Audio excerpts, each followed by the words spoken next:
อบมาถิ่นนี่มาสบายดีเนาะอันนี้สีมาเก็ตตัวขี้เนื้อนี่แยกเอาไปเอาออกไปได้เอากินน้ำทานนี่แหละ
ประมาณ80-100 โลนี่แหละ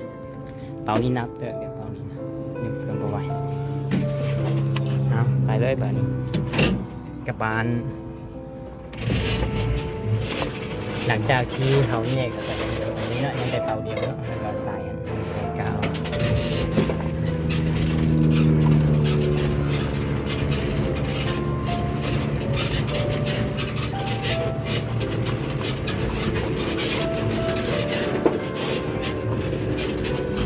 โอเคตอนนี้ก็ไปต่อเนาะ